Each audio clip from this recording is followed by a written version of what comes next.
Broadcast is now starting. All attendees are in listen-only mode. Well, hello, everyone, and thank you for joining us today. I'm Andrew. This is Sean, and we're excited to have you with us here as we have a jam-packed agenda and to have a nice discussion about what's happening in the world of banks and credit unions right now. So if you haven't joined us before, the plan here is to go over three main areas, and we'll dig deep into some trends that we're both seeing in the numbers, but also hearing from our membership base. So before we jump right in, if you're not a fan of charts and graphs and numbers and all that, and you want something to share with folks within your organization back home about how challenging it is right now to be managing a depository balance sheet, you can send this to them. And I don't remember exactly the result of this play, but I can go out on a limb and say that James Harden probably complained and expected for a foul to be called. So that's I can say that with high confidence and conviction. But I know our banks and credit unions are faring a little bit better than that. So let's jump right into our first section, markets and the economy. So we'll talk about the yield curve a little bit, some key economic indicators, and then some things related to market sentiment. So first and foremost, let's talk about short-term interest rates. And there is the 31.4 trillion elephant in the room, and that is the debt ceiling discussion, which is soaking up a lot of the conversation that we're seeing and hearing right now. So when we look at 1-month T-bill rates, as well as the rate that one can earn with doing reverse repo with the Fed, what we see is that typically 1-month rates are at slightly higher yields than overnight rates. And that makes sense because investors need and want to be compensated for extending out incrementally 1 month versus overnight, especially when there's an expectation of rising rates. So you can see those big jumps in the RRP rate, which move alongside Fed funds and SOFR and short-term rates.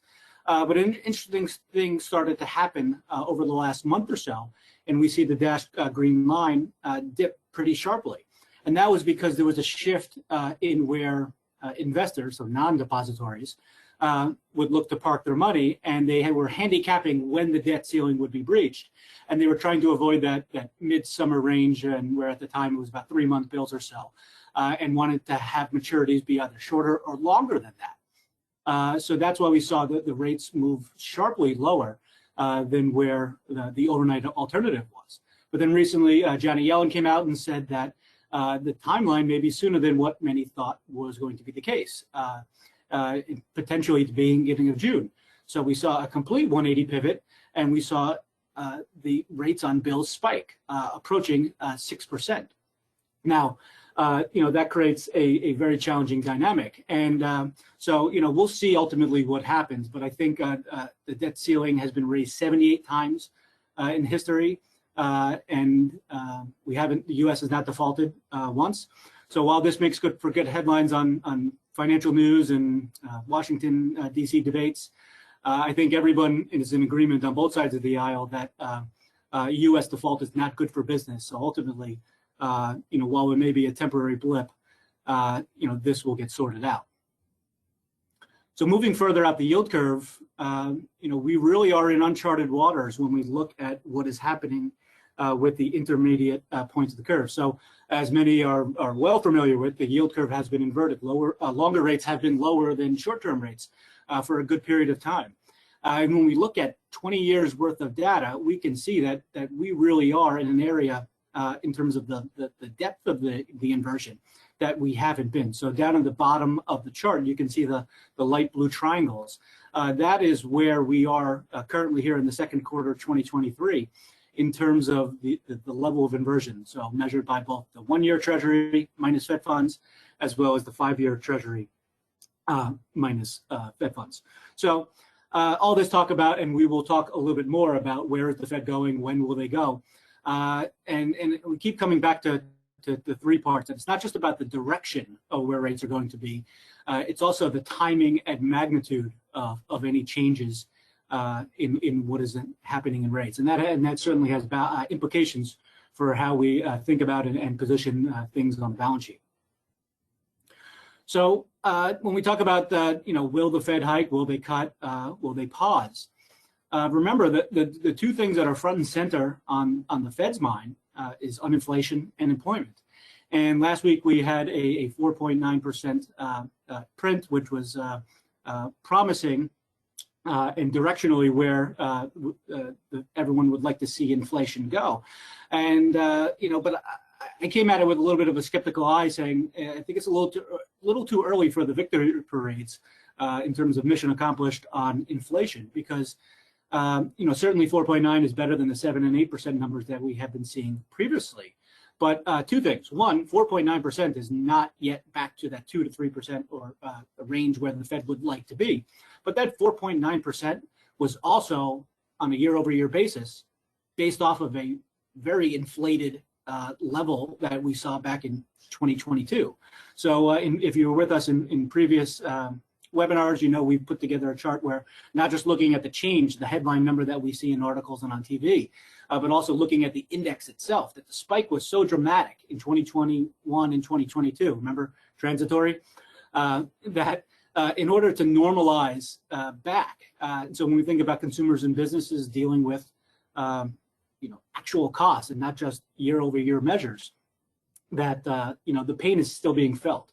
So here, what we're looking at is, the Federal Reserve of Atlanta puts a good dashboard together and looking at some underlying components of inflation. And we can see relative to where the target that would be implied by a 2% core reading, that, the various versions of inflation are still, at least as of the April 2023 print, much, much higher than where they would ultimately like to be. Yeah, and related to all of that is, higher rates is accompanying that is tighter liquidity. And so something that I don't think we've examined previously before in our webinars here is turning the mirror on ourselves about what has happened with our particular balance sheet here at FHLB Boston, given all these changes and the tighter liquidity conditions that we see in the markets. And so this goes back 30 years. We're taking a look here at our headline total advances at FHLB Boston, going back to the early 90s. A couple of reasons for picking that time frame. One, it's when we had data, but two, it's also because membership changed in that time frame, where commercial banks, most notably, were allowed to be members and to be borrowers for the first time. And you can see that into the Great Financial Crisis, there was slow and steady growth, actually pretty aggressive growth in the mid to late 90s there, followed by a big come down after all the money printing and lower rates that happened in the wake of the Great Financial Crisis. In the 2010s, we started to build back with FHLB advances before really falling off a cliff in the past couple of years. And I'd like to note that, as Andrew has highlighted, since I started about a year ago, purely coincidentally, I'm sure, advances actually have really gone up very significantly. And you can see that at the year end of 2021, advances here were down to $12 billion. And at our most recent print, they were just shy of $50 billion. Last year, they finished at about 42. So this is a good kind of proxy for how are folks feeling out there about liquidity. We're approaching levels that we haven't seen in a good long time around here. And it speaks to how tight money is. And so as a consequence of having sort of tighter liquidity conditions, something that is also on a lot of people's radar is tighter lending standards. Recently, we had the senior lender survey that's produced on a quarterly basis come out. And what that survey does is basically just ask a bunch of senior lenders at several dozen banks, about 60 different banks, are you, on various measures, are you tightening your standards, tightening a little bit, kind of where you were, loosening a little bit, or really loosening? And the center of gravity on that response has really been, we're tightening a little bit. And this chart kind of quantifies all of that in the C&I space across all the lenders that were surveyed. And again, you're seeing that we're starting to approach levels that we've only really seen in recessionary periods going back 2008, 2001, early 90s, auguring that there might be some tighter credit conditions coming up in the near future. So if you were with us and for our webinar at the end of March, you remember we talked a little bit, we were just in the wake of the Silicon Valley bank failure. So here we're looking at what bank stocks have done so far here in 2023. And we're looking at the S&P 500, but also two measures of banks. So an ETF for regional banks, KRE, as well as a community bank ETF. So Right or wrong, there was some contagion effect when Silicon Valley and then more recently First Republic Bank went under. So it really brought into light potential issues and challenges that many of us are facing right now in terms of interest rate risk and liquidity risk, but also earnings. So this is a price measure, but the price to equity multiple is something that many investors look at. So with the recalibration of both the outlook for earnings, but also the multiple that investors are willing to apply to the earnings, both of those moved in a negative way. So accordingly, the price on bank stocks had to go down. So you can see here, the S&P 500 is up approximately 8% a year to date. So this is everything is indexed back to 100 at the beginning of the year, whereas the two bank stock indices are down between 30 and 40%. So pretty aggressive drops. Now, I've said this many times before, but even if you're a credit union or even if you're a mutual or even a privately held bank, stock prices isn't necessarily something that you're thinking about all the time, but I think it is a good measure for an outlook on the industry and what investors are thinking about the go-forward situation for depositories. And it certainly does have impact on things like merger and acquisition activity in the footprint as multiples change and appetite for consolidation contracts or expands. So that's section one. So we're going to jump into the next area where we're going to take a deep dive into some of the trends that we're seeing from the first quarter call reports. So there's a lot to talk about. We're going to talk about margin and earnings, and we're going to and deposits, as you might expect, is a big theme, and we're going to come at it from a number of different angles. So Sean, take us away on. We really know how to kick it off with the positive news. Yeah, I guess declining NIM. Declining NIM. I get to talk about tighter liquidity and declining NIM. But this was the quarter where we really saw NIM decline. In the prior three quarters, we had seen really significant NIM expansion, but a lot of that was given back this quarter. You take a look here, these are histograms. So every one of these bars represents the number of member institutions here at FHLB Boston that experienced certain levels of NIM change. And it's organized by 10 basis points of NIM change. So on the left-hand side, member banks, there were 51 member banks that had NIM drops between 20 and 30 basis points. And everybody to the left of that sort of green line in the center had NIM declines. Everybody to the right had NIM expansion. So for banks, about 90% of banks actually had NIMs decline this time. And the average decline was 27 basis points. And you can see that it's very few institutions that had any meaningful improvement in NIM this time around. A big reversal from what we've seen. And then on credit unions actually fared better. Only about 64 to 65% of credit unions saw declines versus 31% with expansions. But again, you can see the center of gravity was for NIM declines. Only 7 basis points on average for credit unions versus banks. And no surprise, I'm sure, to the folks on this call that the culprit for it is deposit pricing overwhelmingly. Folks really lagged very significantly in 2022 on deposit pricing, but in Q1, we really started to see that bite back for the first time. Both banks and credit unions had a little over 20 basis points of expansion in NIM, all else equal. That was induced from higher rates because we did see a rate raise in December, February, and at the end of March, but gave up more than that in terms of liability rates and overwhelmingly on deposits. In bank space, it was about 47 basis points, and in credit unions on shares, about 30 basis points. So banks are now paying actually fairly significantly more than credit unions for their funding costs. And again, that adds up to the 27 and 7 basis points that we saw on the prior slide. And unfortunately, growth isn't a strategy that's really working to offset that level of NIM compression. You can see here on the left, again, banks, and on the right, credit unions, that higher asset volumes aren't compensating for the worsening liability rates. Again, this is just putting this in terms of what's really resulting in the lower NIMs that we're seeing. Is it rate? Is it volume? Is it mix? Overwhelmingly, you can see that it's liability rates that are more than offsetting asset volumes and asset repricing. So if folks are growing, and we saw previously from my prior slide there that liquidity is much tighter and people are borrowing more, what's actually happening to fuel asset expansion if liabilities are so tight? And the answer is people are turning to wholesale sources, and in deposit space, in deposit or shares, they're being replaced with wholesale deposits. So amongst both banks and credit unions, shares and deposits, we had, for all institutions below $100 billion in assets, $400 billion of client deposits at the end of the prior year. Core deposits were down $2.2 billion, and $2.7 billion of additional wholesale funding was identified, or wholesale deposits were taken to offset that. So folks are losing deposits on average and then replacing it with brokered CDs pretty much. And so is it the case then that just paying more in rate will be able to result in getting better deposits?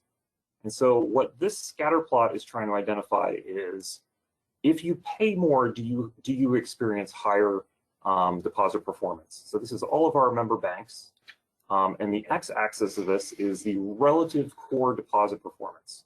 Going from left to right, it's higher numbers. To the right, obviously at 0 there is higher growth than average. And then on the y-axis, we're taking a look at relative rate performance. So if you're in the lower left-hand quadrant of this, that means that there's underperformance on balance, but you're not paying up.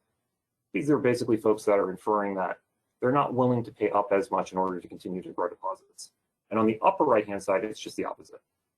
It's outperformance on both rate, or outperformance on balance, but underperformance on rate. That is to say, they're paying more to get more deposits. So if garnering more deposits were really about rate and product, we would expect to see most of these dots sort of line up on a 45-degree angle line going from the lower left to the top right. And so this green line that's just above the x-axis there is actually the trend line for this data. So it's actually the total reverse of that. It's actually that folks on the upper left-hand quadrant are overpaying for underperforming deposits. So it's not necessarily the case that paying more in deposits actually results in higher deposit performance. In fact, I think a way to interpret this data is to say that folks who are experiencing deposit outflows are raising rates more aggressively, and they're not getting new deposits to replace it.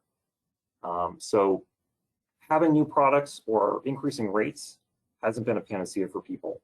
And in fact, I would suggest perhaps what's actually happening is that client verticals, that is to say your clientele type, is more determinative of what your deposit performance is than what your products or rate offerings are.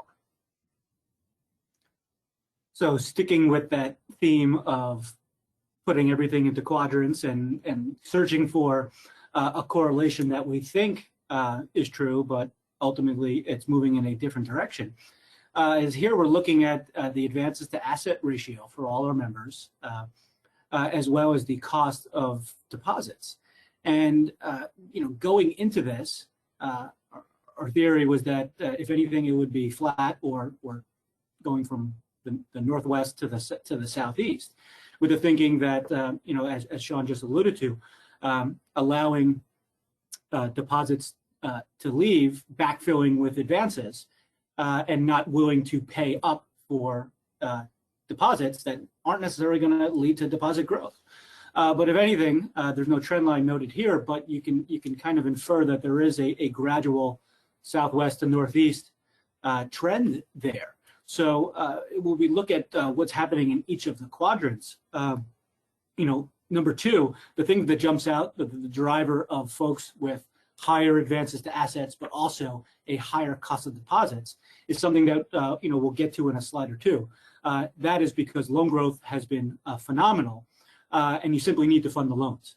And also, calling back to about 4 or 5 slides ago with the NIM decomposition, that the ability to remix the balance sheet hasn't been there because cash flows off of investments have been so modest. Yeah. There isn't really that option to say, loan growth is great, we're going to fund it by investments at 3% lower yields, just cash flow P&I come off, turn around, put it to the loans, and we don't even have to worry about the right side of the balance sheet. But we know that hasn't been the case. So folks are trying to accomplish funding that loan growth by adding wholesale, adding advances, but also being aggressive on rates. Now, the folks in quadrant 3, those are the ones who have been able to maintain some of that pricing discipline, backfill with advances, and moderate that marginal cost of funds.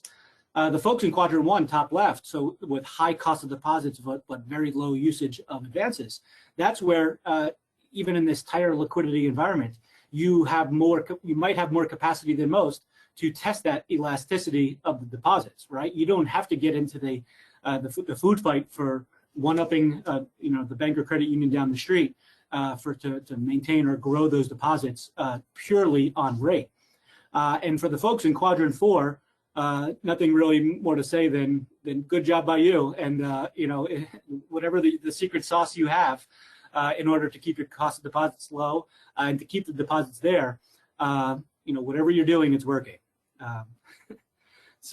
Moving on to deposit pricing. So we track the posted deposit rates for all our depositories where we have reported data for. So when we go back over the last year or so, when on the left-hand side, we're looking at the rate paid on high balance money market funds and the 75th percentile reading. So not the tip-top payers, not even the middle of the pack folks or the keep rates low at all cost folks. So that sweet spot of we're okay with being a little bit on the aggressive side, and we're showing it versus the effective Fed funds rate. And what we can see is that the most folks have as it's pretty common knowledge at this point, we've lagged most of the hikes in short-term rates, and that gap has been growing. So what this tells us, what jumps out to us here, is that in terms of using rate as a tool to retain and grow deposits, that folks are not necessarily leading with high rates. They are being more defensive and reactive in saying when a large depositor may be looking to leave, well, they'll match that, or they'll do exception pricing. The worrisome thing here is that lag works in both ways, right? The last couple quarters, we got the benefit of higher rates, asset repricing, but our liability costs lagged. Well, if we get to a period, and we'll talk about this a little bit more, where even if rates don't continue to go up, but they go sideways or even dip a little bit, we will probably still see those deposit rates continue to rise, which is going to put that much more pressure on NIM. So when we look on the right-hand side at CD rates, we see a similar thing. And on CDs, the idea of the odd-term CD special certainly has been possible or has been leveraged a lot. So certainly when we look at posted rates, but we also we'll peruse websites. We see a lot of 7-month, 13-month CD specials, things of the sort.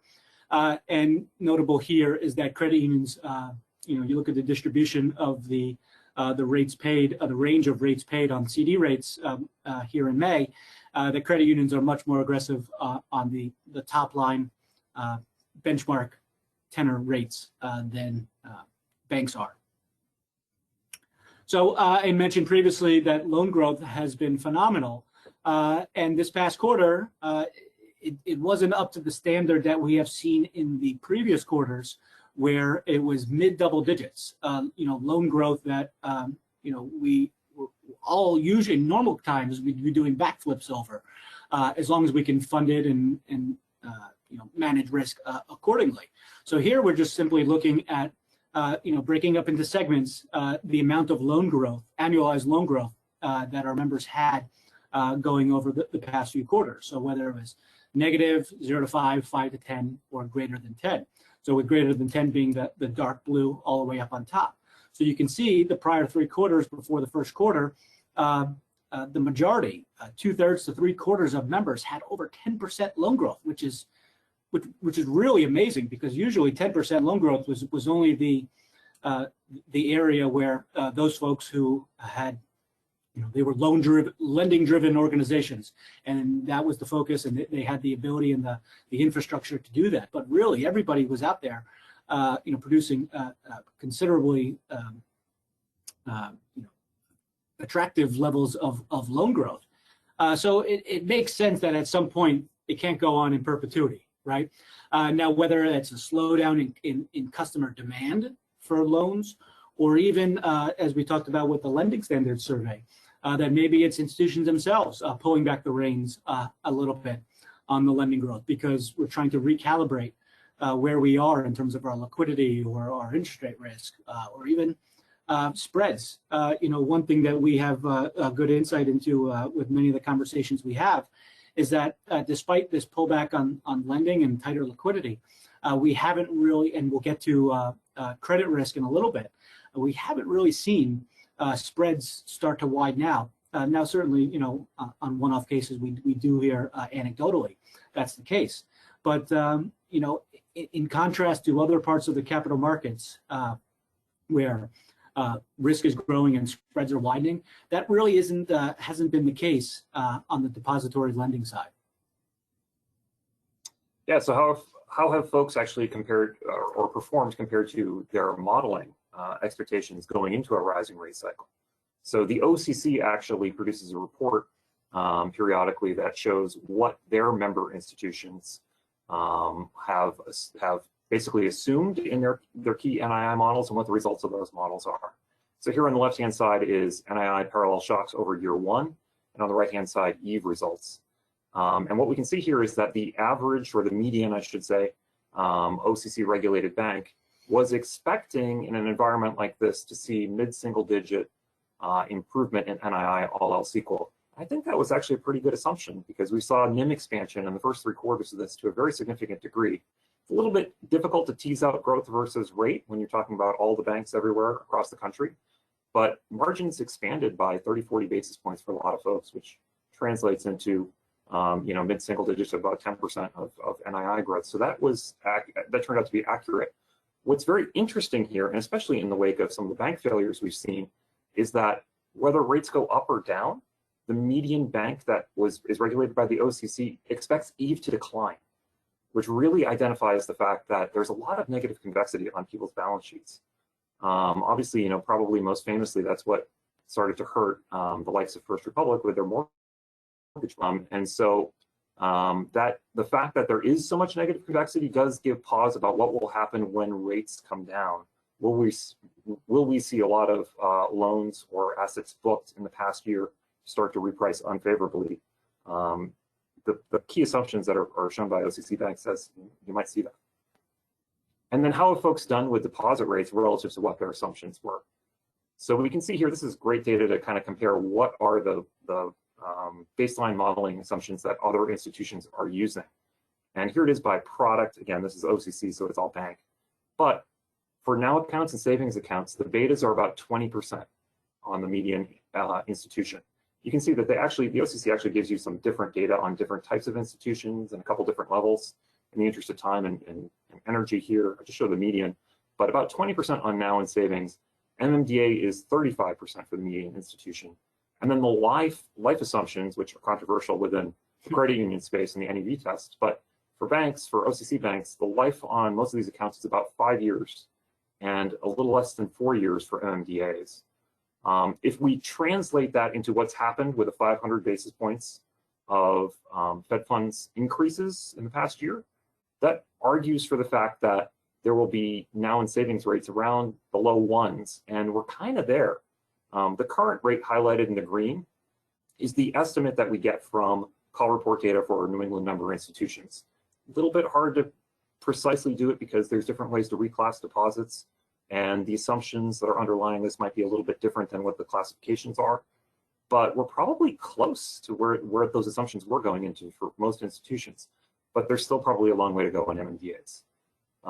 And then if we think about sort of the economic modeling that I've talked about in other presentations around these parts, if we think about what's the actual profitability of these deposits, given that rates are high, they're probably at levels we haven't seen in a while. EAs probably have a 4% value, and some of these non-maturities are in the mid to high 2s. Think about that as comparison to a loan spread. That's a pretty decent way. Probably not a lot of loans out there getting 400 basis points of loan spread right now versus, say, an FHLB Advance. And so that highlights just how valuable DDA accounts are in this environment and how valuable even higher priced non-maturity accounts can be when rates are this elevated. And then at the bottom here is just an estimate on what if you had a very high cost money market special, which some folks do. Here the assumption is it's at a 4.75% current rate. What's the profitability of that? It's probably only in the mid zeros. And so that's where you see that sort of dynamic that we had talked about earlier, that people are paying up, but they're not really seeing performance for that. That's reflected in sort of this much lower profitability versus sticking to the knitting and sticking to the core assumptions on other more traditional types of accounts. So when we think about what's been happening in the bond portfolio, it's been the bane of the existence of many of our members going over the last year or so with the unrealized losses, which moderated a little bit in the last quarter thanks to the rally in Treasury yields, but still a ways to go to get back to something approximating a neutral position. So on the top, here's one way that we look at the sentiment in terms of the percentage of members who are increasing the dollar amount of investments quarter over quarter. So with 50% usually the baseline. So you can see even going back to 2021, folks were more aggressively deploying and growing investment portfolios. And then that cratered in 2022 and has been starting to come back more for banks than credit unions. And the dynamic there is that we have a large number of credit unions who don't have traditional investment portfolios, so they neither grow or shrink in times of excess or tightening. So they're going to be naturally much lower than where we are with the banks. But it's interesting to see 52% of banks increasing investments quarter over quarter in this period where liquidity is tightening. And loan growth is accelerating as well. And we'll talk about a little bit more later at the end of the presentation about why that is and why it might be timely to have that flexibility to be opportunistic. On the bottom panel, just going back to investment yields for a second, the ability to reprice the investments, no matter what you're doing, whether you're growing or contracting, changing your philosophy, this is the benefit of having a 1 or 2% investment yield and being in a 4 to 5% world like we are right now. So we can see we break it out by those who have decreased and increased in terms of dollars, but also year over year and quarter over quarter. Interesting that year over year, as you might expect, those who were increasing investments saw greater increases in their investment yield. So close to 200 basis points for those banks. 60 basis points for credit unions. Excuse me, it's the other way around. Credit unions almost 200 basis points. But quarter over quarter, interesting that it's flipped. It's counterintuitive in terms of who was able to increase investment yields the most. And my theory here is that the folks who are more inclined to increase are the ones who are willing to trade current yield to move further out the curve because it's going to have benefits if we do pivot and move to a lower rate environment. Because right now with the inverted curve, more yield is to be had on the front end of the curve. So all else equal, doing nothing, given the shape of the curve, that moving further out the curve is not going to increase your investment yield as aggressively as staying put. So thinking about credit, so interest rate risk and liquidity risk have gotten a lot of headlines over the last 2 months. But as many people on this call may attest, credit risk is usually the one that keeps most folks up at night. So here, just looking at some data related to credit performance, and here we're not looking at the median or the 75th percentile. We're looking at the 90th percentile because we are looking for the outliers. We're looking for the big spikes that may tell us that there are some credit issues bubbling up. And we really don't see anything just yet. And now there's an argument that credit risk doesn't really creep up on you; it just kind of explodes, out of nowhere. But nonetheless, let's look at the numbers. Non-performing assets have been trending down for a number of years now. Net charge-offs ticking up slightly in the last few quarters, but still comfortably below where they've been recently. Provisioning remains low, but that's because loan loss reserves are still at pretty healthy levels. Now, one thing that didn't make its way into this presentation is something that we saw the other day, this interesting alternative data that looked at cell phone usage, device usage in major metropolitan areas in North America, and as a proxy for activity and recovery in downtown areas. So Boston was right middle of the pack, about 50% of indexed to 2019, so pre-COVID baseline. Middle of the pack for North American cities. By contrast, San Francisco was the lowest at 29% of 2019 levels, and Salt Lake City at 130%. So, I don't know what's happening there, but everyone is really excited to get back into Salt Lake City. But as we all know, credit risk and commercial real estate comes in all different shapes, sizes, and flavors. But this is a segue to Sean's going to talk about credit risk here in just a second. But it is something to consider, the prospect of what's going to happen with CRE as remote work and hybrid work become that much more prevalent and ingrained. Yeah, so just to take a look at that and to follow up on Andrew's point there, this scatter plot, we're all about scatter plots today. On the x-axis takes a look at what percentage of balance sheets of member bank balance sheets are in CRE, and then the y-axis is a look at how much excess capital is there versus the well-capitalized minimum with respect to whichever capital ratio is governing your institution. So there's 5 different capital ratios: Tier 1 leverage, Tier 1 risk, CET1, total, and CBLR, the community bank leverage ratio. One of those is governing your institution because it's closer to the well-capitalized limit. Take whatever that level is minus the well-capitalized limit. That's what's showing up on the y-axis. And so down and towards the right is where there's just a lower margin for error. If you have more CRE on the balance sheet, especially if you had office exposure, probably there's more risk out there. And then where does that line up with how much cushion is there relative to the well-capitalized minimum? And you can see there's probably about 20 names out there that have not a ton of extra cushion compared to the size of the balance sheet.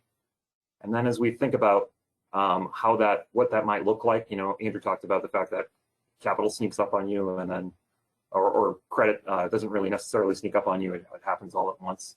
Well, here's one way it could sneak up on you a quarter or two ahead of time.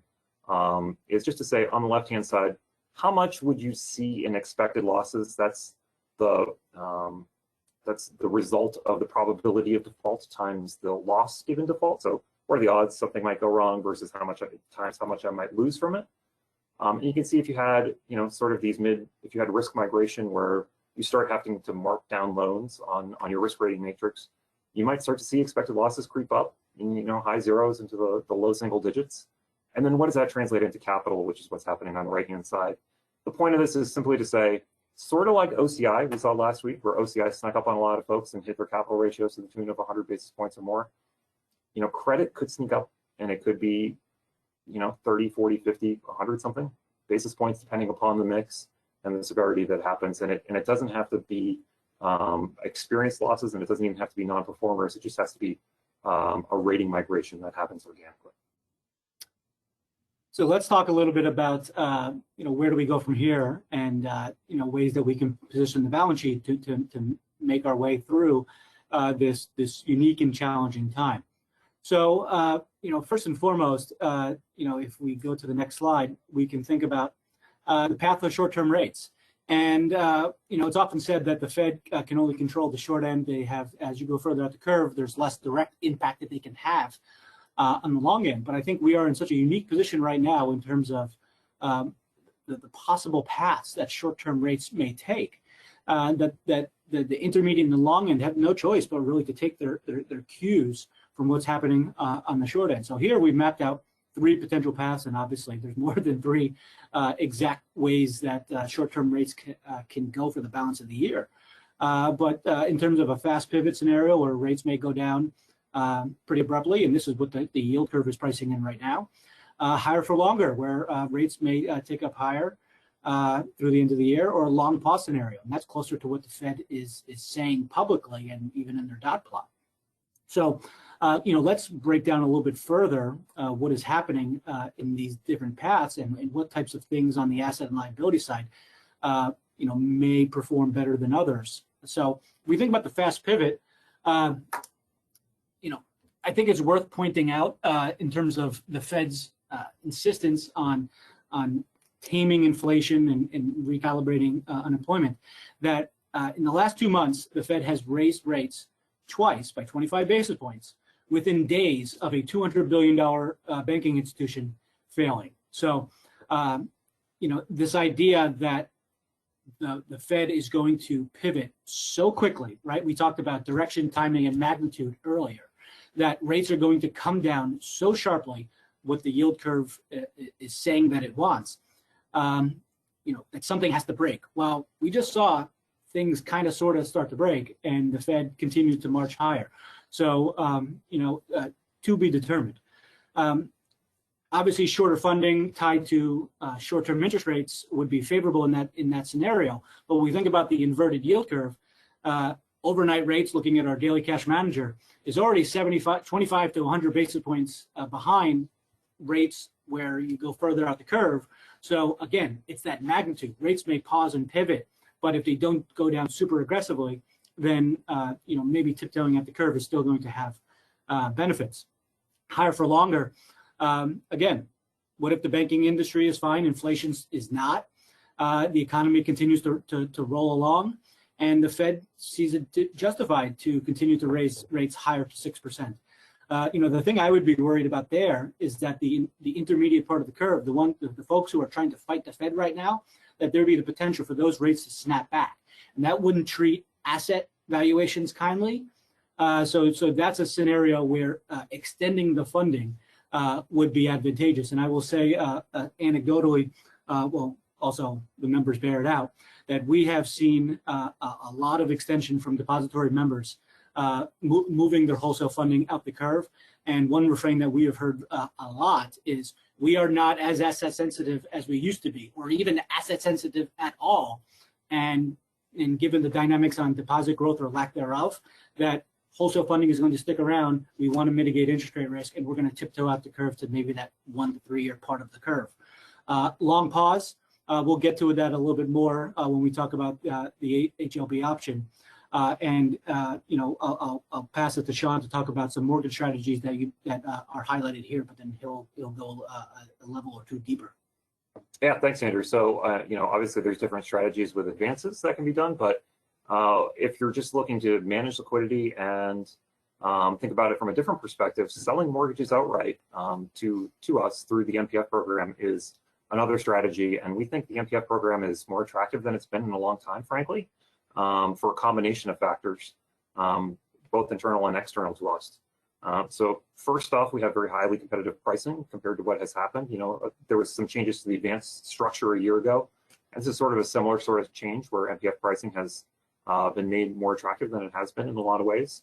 MPF is a little different than selling outright to other GSEs in that you'll ultimately earn fee income for continuing to perform, for loans that continue to perform. That gives you greater flexibility with your clientele because you can kind of change your different offerings here, again, because MPF doesn't feature the loan level price adjustments. It's a different sort of structure I'll talk about in 1 second.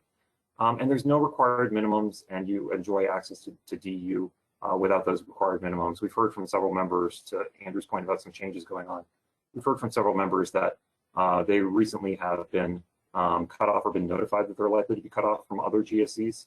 And so again, there's an alternative here that if you haven't looked at in a while, is probably more attractive than it's been in that time.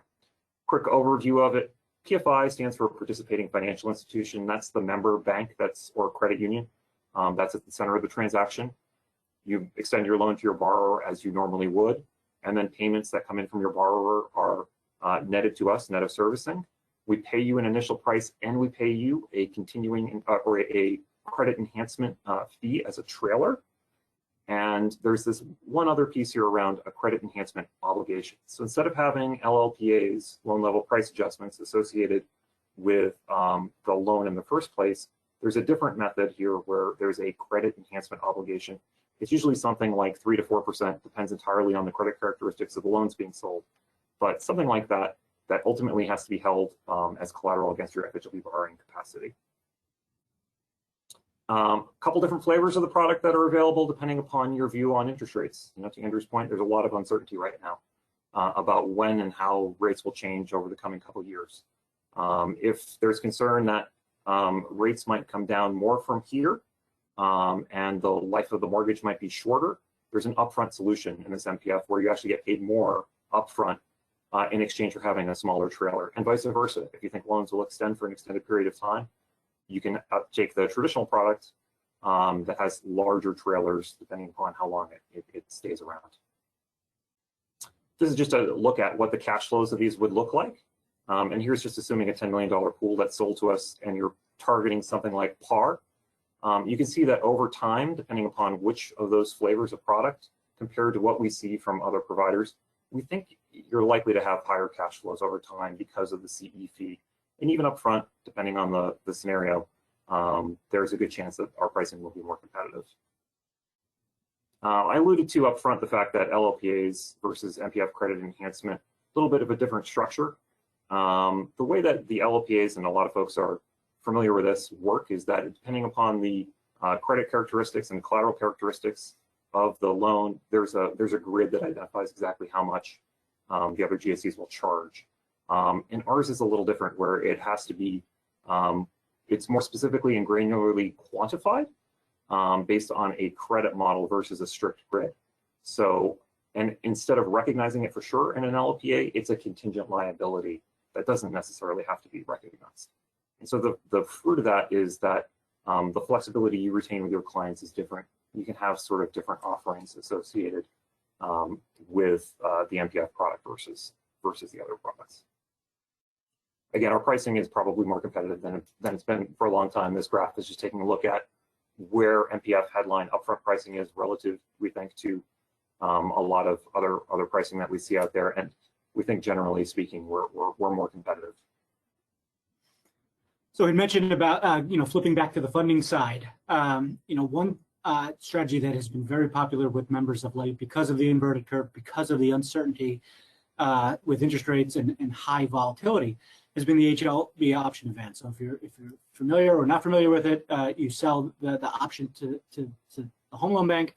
That we have the ability to put the advance before maturity. So, given that you have a lower rate versus classic rate alternatives, it performs favorably in flat interest rates. It performs well in higher interest rates because you have a lower rate. Now, well, what happens if interest rates go down? Now, so we can look and try and solve for X, solve for that break-even rate, for where the incremental funding rate would have to be, because we know we're going to get some savings initially. So here in this example, we're looking at a structure with a 5-year, 1 year. So it's a 5-year maturity with a lockout period of 1 year. And we're comparing that, so that's at 308 versus the 1-year classic advance at 482. So we have some 170 basis points or so of savings in year one. Well, what happens if rates move down and the advance extends? So let's stress test this and say, what if it goes fully out to maturity? So you can see the dotted light blue line. That takes into account that break-even rate here is at 264. So rates would have, the incremental funding rate for the next 4 years would have to be at 264 for the strategy of the HLB option versus classic and replace to be equivalent. Now, I think we've been so conditioned over these last 15 years that when rates go down, they have to go down all the way to zero because it's almost the end of the world. So whether it's the great financial crisis or COVID. So if we think about scenarios where maybe that's not the case, and here we're looking at 264 is over 250 basis points below where short-term interest rates are right now. So if we were to consider that maybe rates pause for a little bit and then come down to the 3% range, it's highly likely that the advance wouldn't extend fully out. So when we shorten that horizon, and this is what the graph on the right-hand side is showing us, that break-even rate gets lower and lower. So if we were to look at a 24-month horizon, that break-even rate would have to be 133. So the moral of the story here is that the savings, the 308 versus the 482, are such that it creates a cushion that not only will the advance do okay in flat or rising rates, but even there is some room for rates to go down and for interest expense to still be favorable in the former strategy. So we mentioned earlier about investments and member members replacing the investments, even though liquidity is tightening. And I think that is wise and timely, and it's great to have that flexibility in terms of capital and liquidity to be able to do so. So when we look at where spreads are on mortgage-backed securities, the core asset that makes up most of bank and credit union investment portfolios, we are at spreads 120 basis points over 5-year treasuries, higher than double the 10-year average that we have seen, and really higher than any individual time that we have seen, save for a day or two in March of 2020, when, again, going back to everyone was thinking that the world and the markets were going to cease to exist. So, those wider spreads, certainly in this period where prepayment risk is muted, given the path of interest rates, that creates some attractiveness. Now, we look on the right-hand side and say, okay, that's great, spreads are wide, but how do I fund it? If you're funding it out of cash or with short-term rates, well, the inverted curve doesn't make that math look particularly attractive. But that may be what the balance sheet needs in terms of positioning for a fast pivot or down rate NII scenarios. But one way to isolate those attractive spreads and remove the interest rate risk component would be to extend the funding. So we can see that the spread increases materially when we extend the funding by either using a 3-year classic or a particular HLB option structure that the advance, the overall package spread, gets to much more favorable and attractive levels. So it's ultimately a function of if your balance sheet has the flexibility to be opportunistic in this environment where opportunities are to be had. So that brings us to the end. I want to thank everybody for joining us. This is always a blast for us to do. So hopefully you gain some nice insights, and we'll be following up with a copy and recording of the presentation. So if there's, as always, if there's anything that we can do or be of assistance with, please feel free to reach out to us or your relationship manager. And hopefully we'll be back. We'll be back at the end of June with another webinar, and hopefully that'll kick off with a slide of comparing Jerome Powell beating inflation and Jason Tatum raising a championship trophy. So TBD on that. So stick God's ears on that. All right, everyone. Thank you again, and have a great day.